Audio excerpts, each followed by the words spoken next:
You're making money out of thin air, essentially. Means people will stop drilling for natural resource because there'll be more capital, there'll be more money, more opportunity in the sky. Today we're meeting a company that makes money out of thin air. It's called Rivan, and they might be one of Europe's most ambitious startups. What they essentially do is they get the CO2 out of the air and create natural gas with it. And they're doing all of this here in London. It's crazy engineering. There's a lot of heavy machinery involved. So let's get going, let's see them. You're Harvey, right? I am. Awesome. Nice to have you here. Dude, this is insane. Yeah, it's cool. This is massive.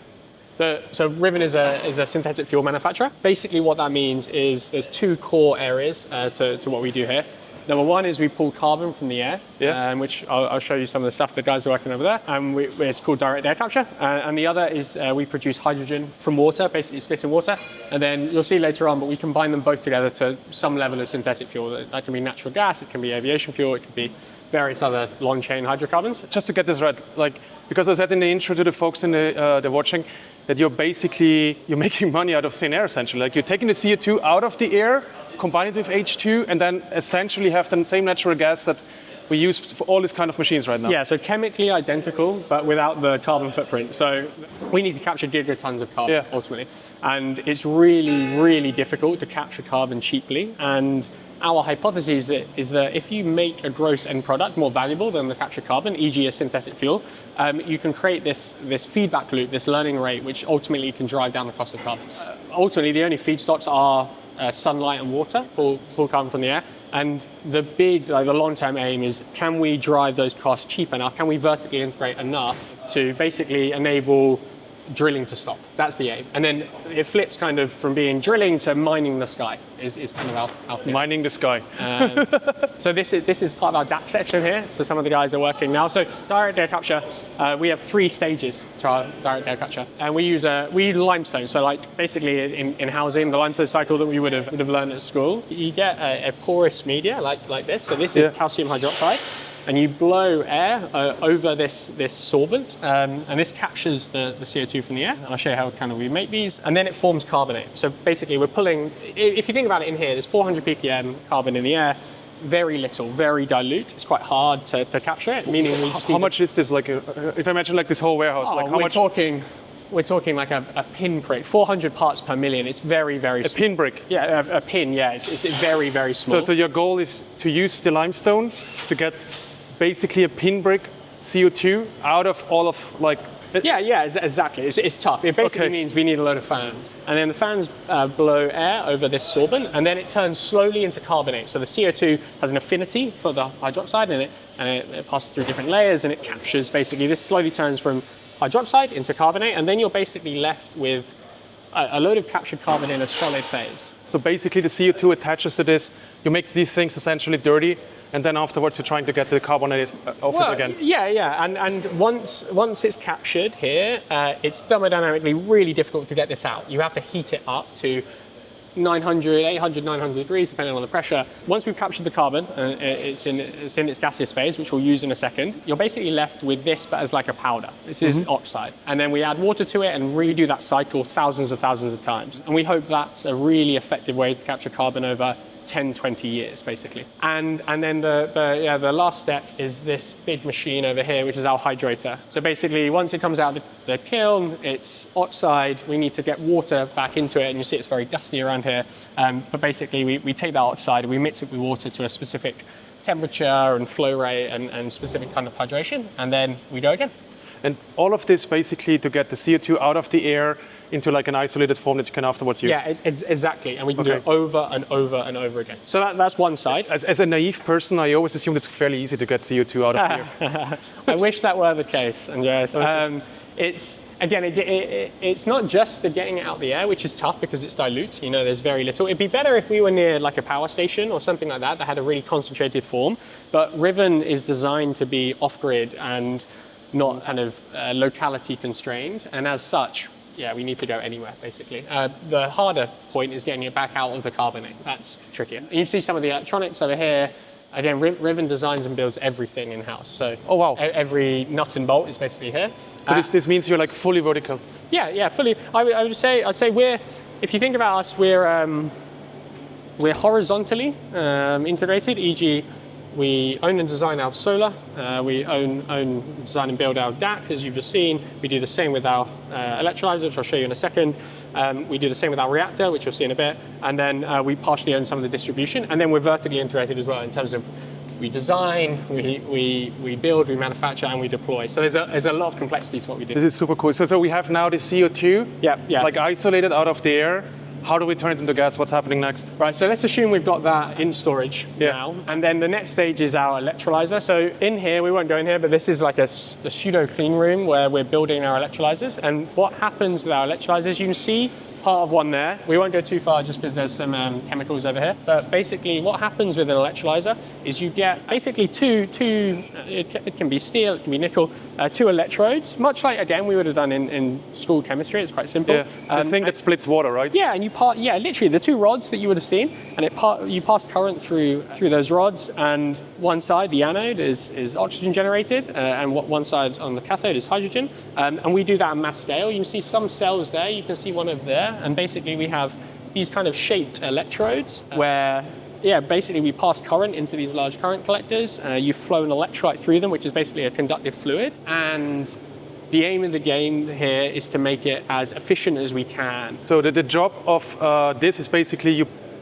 put water through, you put electricity in, you get H2, hydrogen. Yeah, very, very pure hydrogen. And to give you an idea, so these are some of the materials. So you can see this a little. So this is a nickel foam. So this is a metallic foam, which is quite interesting. It's quite soft if you press it. And we have the same here. We have felt. And basically we play around with quite a lot of porous media, porous material, because you want to create huge surface area. And basically you want it as electrochemically active as possible.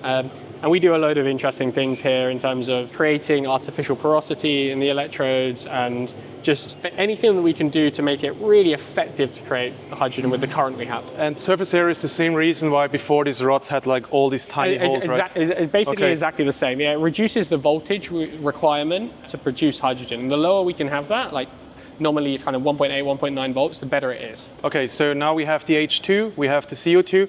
What do we next? How do we get like natural gas out of this? And then you plow it into our main reactor, which actually was here about 2 weeks ago and is now going to be on site. I'll show you later. Can we go there? We can. It's big though, so it's about as big as that desk. Jesus. So yeah, it's like a container basically. Yeah. So what happens with our reactor is you load it with a catalyst. So we play around with our catalyst, and there's quite a lot of kind of design work on that. But basically, you then mix the hydrogen and CO2 at a stoichiometric ratio, e.g.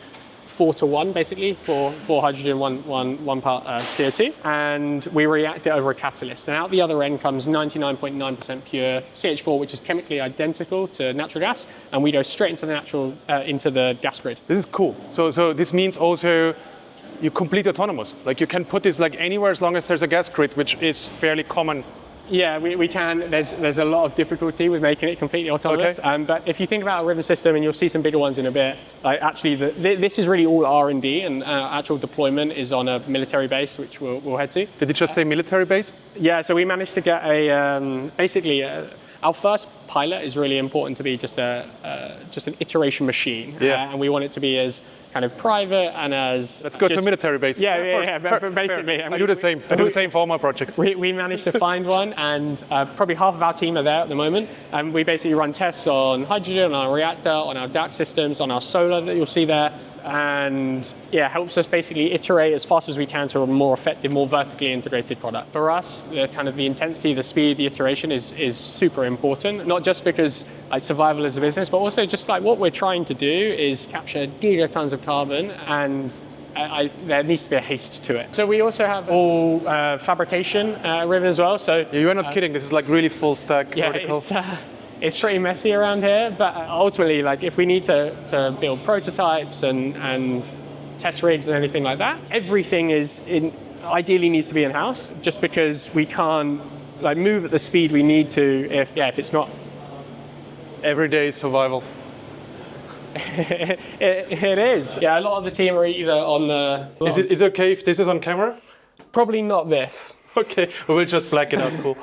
And then, yeah, this is one of our offices. We also have our library. Yeah, hopefully has some good works on it. If you can recommend a book to any new founder, which one would it be? Or which book do you recommend to all your employees? Let's say this way. There's a couple of books that every new team member gets at Rivan. So Skin in the Game, I think, is a really good book from Taavet. Just talks about kind of the integrity of work, and then how the world works is the importance of things like ammonia and steel and cement and oil, and really just the core tenets to how kind of modern civilization works. This is probably the coolest thing we have here, which is a sample of the first oil from the North Sea oil wells. Seriously?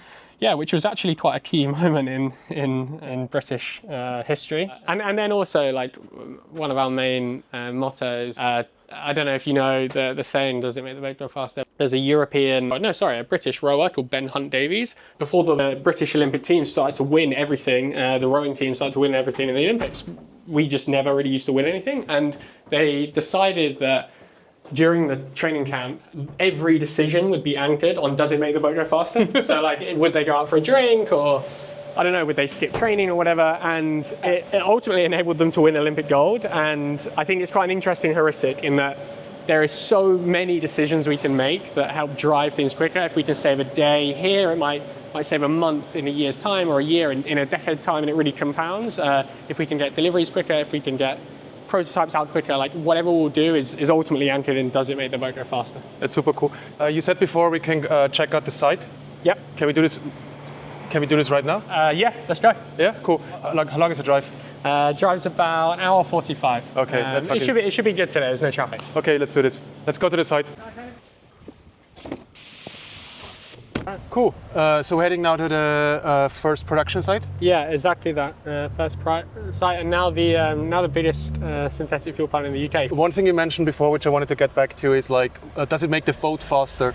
And you said like you're trying to judge every decision based on that. Can you give me an example of that? Like what this means on bigger examples or small examples? Yeah, I think so. Normally it's in like testing equipment and things like that, but there are some more kind of salient examples. We used to have loads of the team waiting in line to make teas and coffees because the kettle is just so small. And you're English? Yeah, indeed. Yeah, indeed. I'm more of a coffee drinker, and we ended up getting, because everyone was just waiting there, we'd waste like 10 minutes, like just waiting.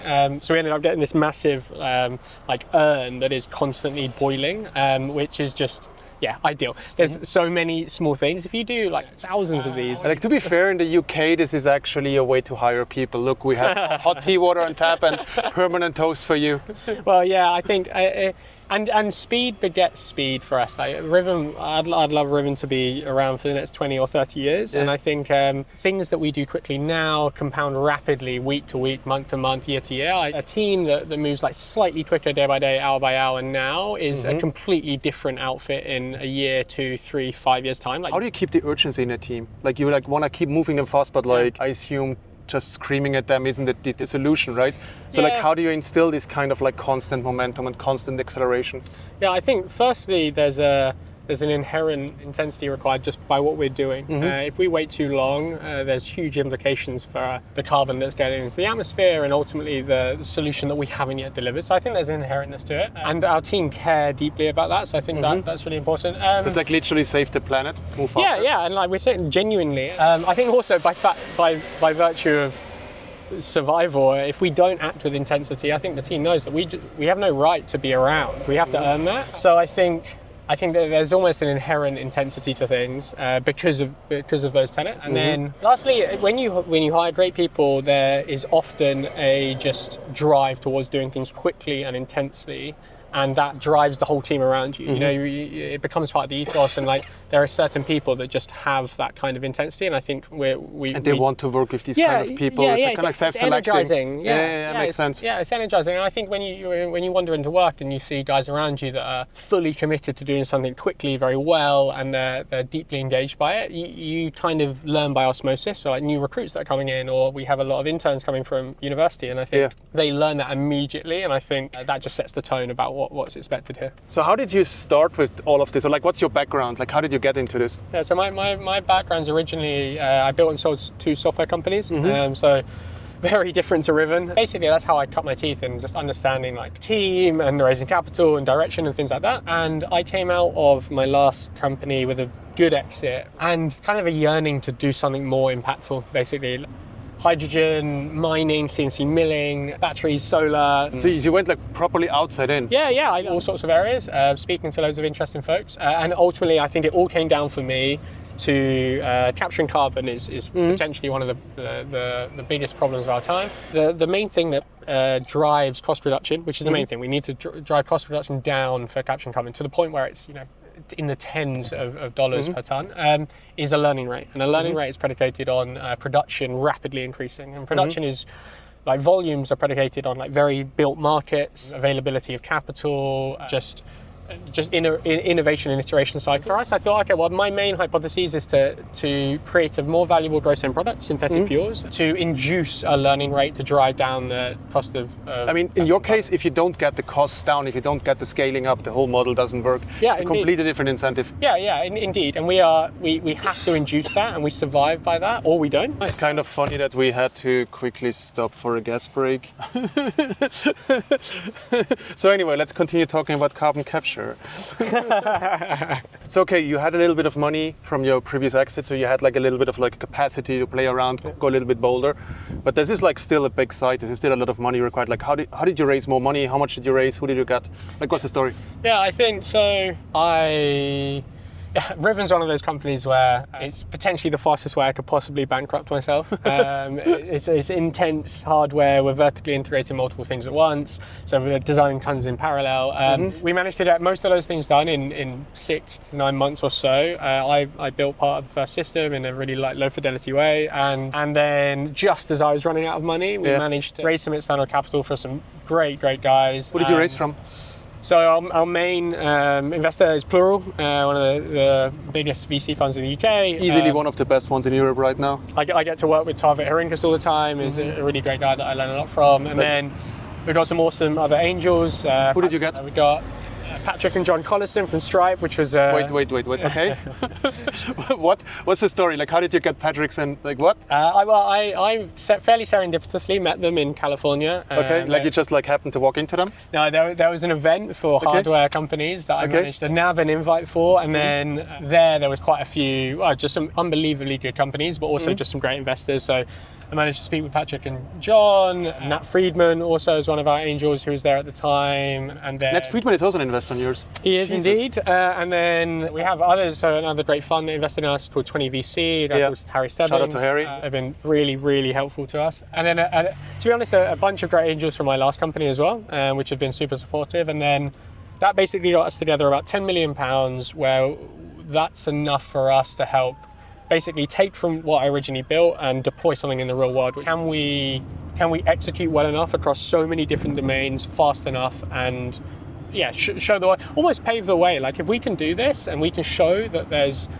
very cheap synthetic fuels, it changes the game. It means people will stop drilling for natural resource because there'll be more capital, there'll be more money, more opportunity in the sky. Yeah, like you don't force people to go green, you actually make it cheaper for them. I think capitalism drives learning rates, and I think that's really important. People, the world's money aligns with that, and I think that's really important. Much like SpaceX drove down the cost of getting to orbit, or Tesla's entire aim was to drive down the cost of an electric car. There's 2 rules on the side. Yeah. Don't step in a container, and don't touch anything. What do you mean, like don't step in a container? So you can wander around and we'll have a look at them, but like, they are large pieces of hardware full of power electronics. Okay. And although they won't be running today deliberately, so no one's allowed on site when they're running. Don't step in a container. You can look at it. Okay. And don't touch anything. Don't touch anything. Okay. Yeah. I generally have a policy of like people who bring me to massive military bases to just do what they tell me. It's like, it's how I go through life. Thanks, mate. Holy shit. We have to wear this nice vest. Yeah. This is amazing. Welcome to the site. So this is the first production site. Like, this is the place where you prove everything right now. Yeah, exactly. This is our pilot site. We've got thousands of panels. So these are now being deployed over this. So you can see the site extends actually quite far over there. And then... Wait, these are solar panels, right? Yeah, these are all solar panels, and I'll take you to see some of the farm in a second. And then we've got our control control hut here, basically. So you see all these systems, and you see various other things. Yeah, you told me not to step in a container. I will include this one. You know the rules. And then Andreas, we've got one of our storage units just full of supplies. We've got a backup generator currently running, and then you can see the system isn't running today. Otherwise, we wouldn't be allowed over this line. Okay. Because we're still commissioning the system. Yeah. And basically, we've got some of the commissioning gases, and if I take you through the three core areas that are here, and naturally this site is being continually iterated on. Yeah. Over here we've got our fuel injection system. So basically what this does, this takes the CO2 that we've captured and the H2 that we've produced, doses it effectively, so we have to mix it really effectively, and then meters it into the reactor. So it does various other things, so it compresses the gas as well, and bits and bobs, and dries it, but this fuel injection system preps the reactor, and then as you see we're still commissioning everything here, but you can see our reactor. So this is a dual stage reactor with a fairly large condenser on the back, and this is designed by Rivan to basically output GSMR gas, which is basically 99.9% pure e-methane that goes straight into the UK gas grid. It actually goes into the European gas grid. So, for example, it wouldn't happen here because it's a pilot site, but on our subsequent sites, once we produce the molecule, it immediately gets injected into the grid and then transported all over Europe. So you're fully autonomous here. So like back there, we see the solar panels. Exactly. So we're currently expanding this, but this is our slightly smaller array, and that power comes in and then powers our electrolyzer. Yeah. So these are a few of the stacks. It will get bigger and bigger and bigger. This is what we saw before to like just get the H2 out of the water. Yeah, exactly. So you see various peripheral balance of plant and pumping systems, and what happens really is the power comes in from the array. We have electrolyte being pumped around. Current goes into the stack, so as you can see here. The hydrogen then gets taken away. It goes through this. This is our O2 removal system. It looks like two afterburners. It gets really, really hot in there. Yeah. And then that very pure hydrogen then gets transported into the fuel injection unit, which you saw earlier, before going into the reactor. So yeah, hydrogen produced here. Currently, our DAT system isn't deployed on site. It's being deployed. So is the first one we saw is the one with the limestone as well? No, so our DAT system isn't yet here.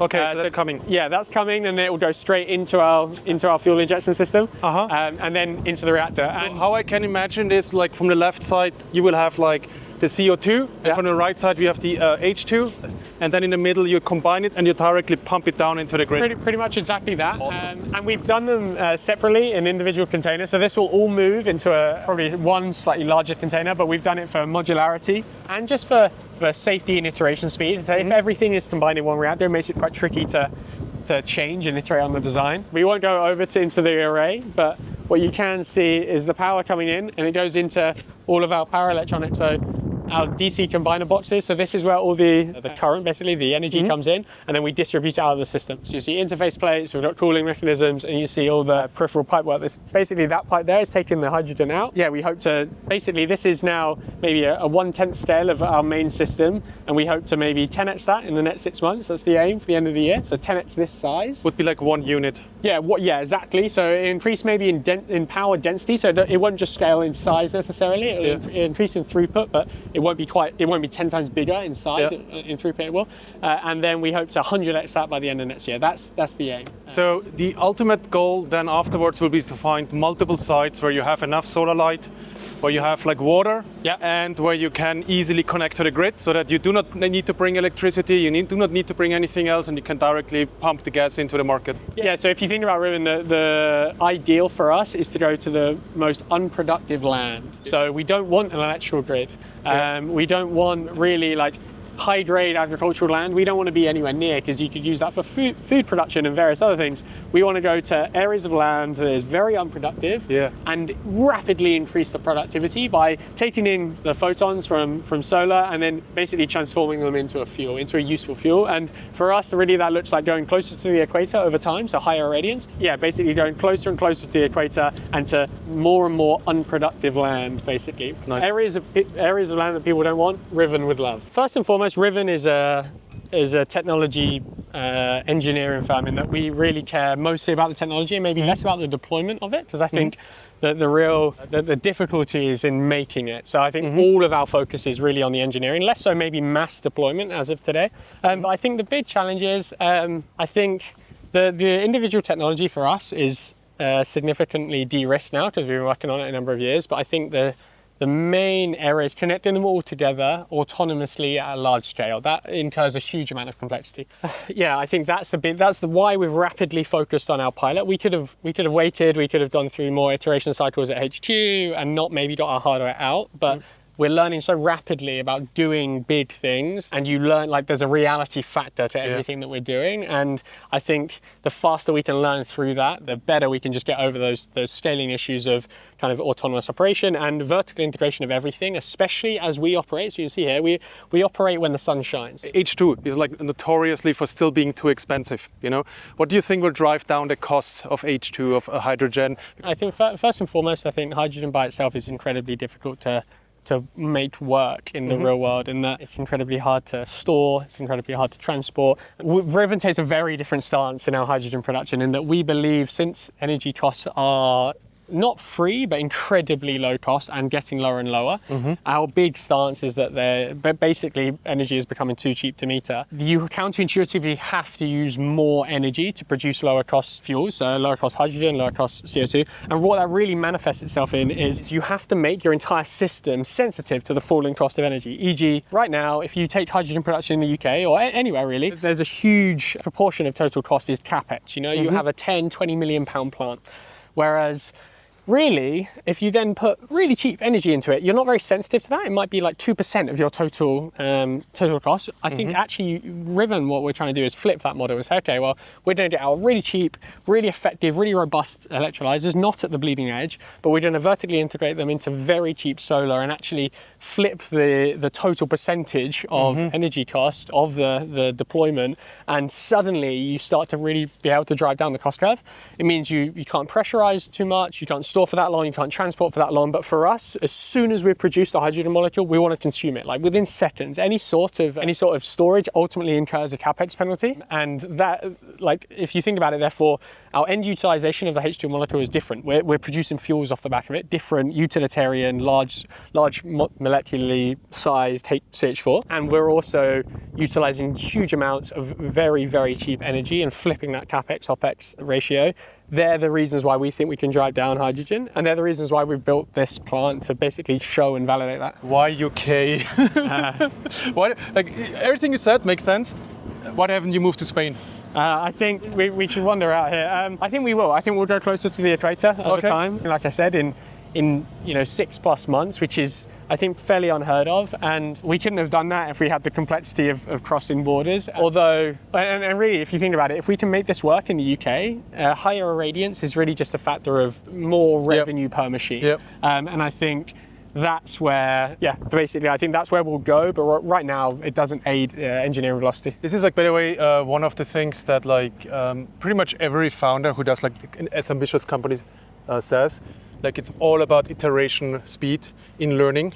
Like, Salav Monumental has like hundreds of, like dozens of 3D printers. He has all the robot equipment like directly in the office. You know what I mean? Like you too. And it's so much about this iteration cycle speed. And the same, and also what I like in your case is that you force it into reality.